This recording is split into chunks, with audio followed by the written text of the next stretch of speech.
Okay, let's dive in. Welcome, everyone. Hi there. We're doing a deep dive today, unpacking a stack of sources you've provided, really getting straight to what matters for 2025 tech trends. That's the plan. There's a lot of material here. Right. So our mission is basically to sift through these articles, these research notes, pull out the key insights, and give you a really clear picture of the tech landscape just ahead. Exactly. It's about getting you up to speed quickly, but also, thoroughly. And looking at the material, there's some fascinating stuff. I mean, obviously the huge influence of AI, that's everywhere. Absolutely central. But also immersive digital experiences, sustainability in tech that seems bigger this year, connectivity, and even things like quantum computing popping up. Yeah, some really intriguing developments on the horizon there. And this isn't just a list, right? We want to understand why these trends are important. That's the core of it. How they might impact industries, maybe your daily life, the world. Think of this as your shortcut, basically, getting the essence from all this material you shared. A quick way to get informed on what's coming. So, looking at these sources, where's the main focus for 2025? Yeah. Seems like one area dominates. It's pretty undeniable from the material. AI. It's just central to almost everything being talked about for next year. AI-powered everything. Wasn't that a theme mentioned? That's a strong one, yeah. We've all heard loads about generative AI text, images, and so on. And that's still huge.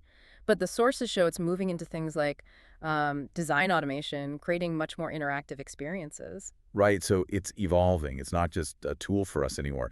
Something that jumped out from these sources for 2025 was this concept of agentic AI. Ah, yes, agentic AI. Good point. This is where AI systems, these autonomous systems, aren't just doing specific tasks we assign them. They're actually starting to make decisions, handle complex processes more. Well, independently. Taking more initiative. Exactly. Gartner apparently flagged this as a top strategic trend for 2025 in your sources, Yeah. emphasizing AI acting based on its environment and goals. And naturally, when you talk about more autonomy, cybersecurity inevitably comes up. The material positions AI as critical there. It does, both as a defense and, well, potentially as a threat vector too. That's the duality the sources seem to highlight. Yeah, AI gives us incredible power for, say, advanced threat detection, predictive analytics, Mm-hmm. a really strong layer for data protection. Yeah. But as the material warns, sophisticated AI can also be weaponized. It could become a tool for entirely new kinds of AI-driven attacks. It's a constant challenge. And it's not just purely digital. The sources talk about AI engaging with the physical world, too. Right, that's where AI-driven robotics comes in. What's interesting here, according to the research you shared, is how AI integration is pushing robots beyond just simple, repetitive stuff. They're increasingly able to do more intricate tasks, interact autonomously with unpredictable environments. Okay, so that boosts productivity, safety. Yeah, hugely. In complex settings like manufacturing or logistics centers, for example. So it's not just about having AI, but using it smarter. Is that the idea? Precisely. The sources point to companies really shifting focus towards AI optimization. It's not enough just to deploy it anymore. For 2025, the emphasis is clearly on refining performance, maximizing value, showing a clear ROI. And making it usable for more people. That's part of it. Driving that optimization means making these capabilities accessible across the organization. Which brings us to the democratization of AI, fostering broader access, collaboration, speeding up innovation across different teams. Okay, so AI is this intelligence layer kind of spreading everywhere. Let's shift gears a bit. How is the digital world itself changing? How we experience it? Your sources dive into immersive technologies. Yeah, and what stood out there in the material was the focus on spatial computing. Spatial computing. Explain that a bit. This trend is all about seamlessly blending digital information with our physical environment, not just on a screen. It's really redefining how we interact with tech, creating these immersive experiences where virtual and real-world elements mix. So it affects training, retail, even how we work together. All of that, yeah. Think training simulations, navigating a store, collaborative design. So not just confined to a screen or headset. It's like the digital info becomes part of the room. Exactly. And extended reality, XR, Yeah. covering VR and AR, that continues to evolve quite significantly.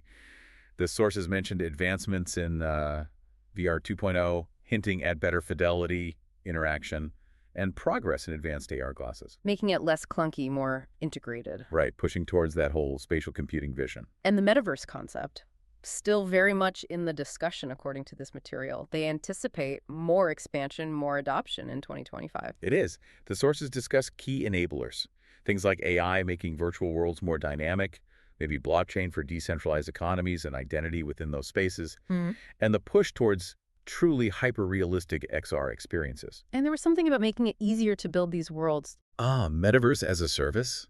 MaaS. That was a notable point. Think of it like cloud infrastructure, but specifically for building and accessing metaverse environments. It lowers the bar, makes it easier for more businesses, more individuals to get involved without massive investment or, deep expertise. Okay, interesting. So from virtual realms, let's shift to the very real world and something vital. Sustainability in tech. The sources spent quite a bit of time on green tech. Yes, and if you connect this to the bigger picture, growing environmental concerns are really driving a lot of tech development. And AI pops up here again, according to the material. How so? AI-powered sustainability initiatives, using AI to optimize resource use, help deploy renewable energy more effectively, improve the accuracy and transparency of ESG reporting. And there seems to be a focus on a more fundamental shift in how tech impacts the environment beyond just efficiency. Absolutely. The material highlights the growing momentum toward a circular economy. Moving away from take, make, dispose. Yeah, exactly. Moving to systems where products, materials are reused, repaired, recycled, minimizing waste, maximizing value over their whole life cycle. This is really gaining traction in the tech industry. Which ties directly into energy sources, I imagine. Yes, the accelerated transition to renewable energy is a major theme, driven by global net zero targets, obviously. The sources point to increased investment, development of more decentralized energy systems. Technology is enabling that transition. It's crucial for 2025. And given how much energy tech uses, energy-efficient computing must be a big deal. Oh, it's a priority, highlighted throughout the material. Innovations focusing on making computing inherently more energy efficient. And the push for carbon-neutral data centers, carbon-neutral operations overall, is driven by environmental goals, sure, but also just plain economic efficiency. Okay, let's talk foundations. Connectivity, data flow. 5G is still a huge piece of this puzzle based on the sources. Yeah, the continued global rollout, and maybe more importantly, the maturation of 5G networks remains crucial. The material really emphasizes that it provides the ultra-fast speeds, the critical low latency needed to truly enable, well, all the things we've been talking about. Like advanced IoT, immersive AR. Exactly. Autonomous systems, too, they all rely on that robust connectivity. And with all these devices creating and needing data faster, edge computing becomes more important. Precisely. As the Internet of Things just explodes, processing data closer to where it's generated, at the edge of the network, on devices or local servers, it reduces the reliance on centralized cloud systems. That improves performance, cuts latency. And it can help with energy efficiency, too. It can, yeah. As the sources point out, minimizing data transmission distances saves energy. This all seems tightly linked to how businesses operate fundamentally, like supply chains. It is. The sources note that the convergence of AI, advanced data analytics, blockchains for transparency, and IoT for real-time tracking is playing a huge role in building what they call a new generation supply chain.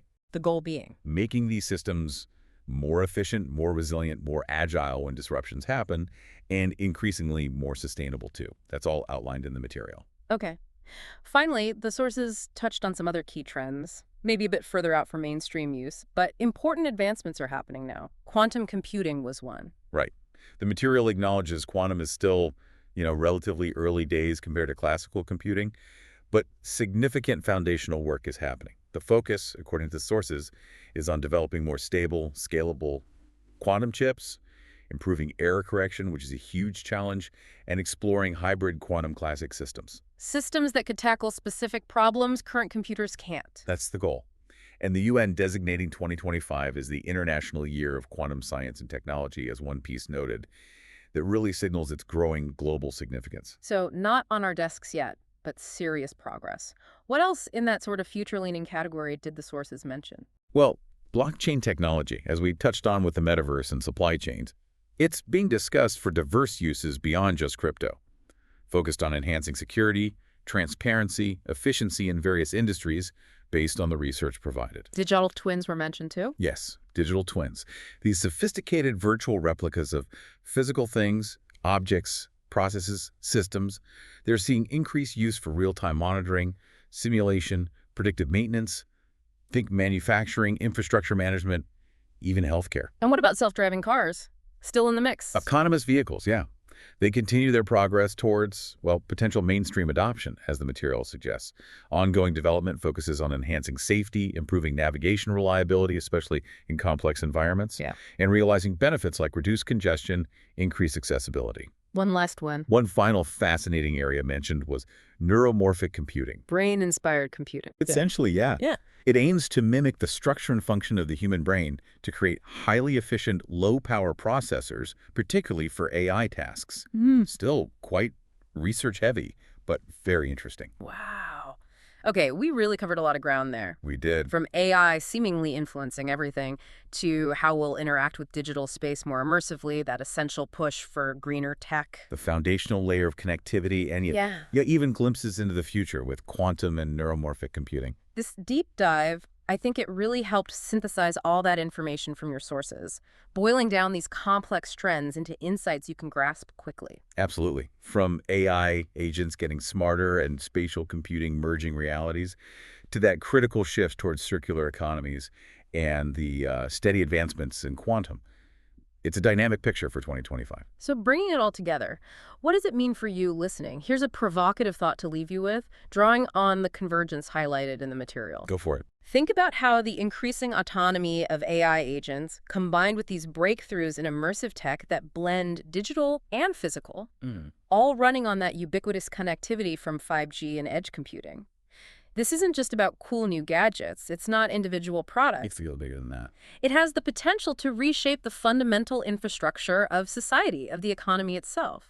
So what does that convergence truly mean for the future of work, how we learn, how we interact, maybe even how systems of governance might need to adapt? Yeah, it's certainly a lot to consider as these trends keep accelerating.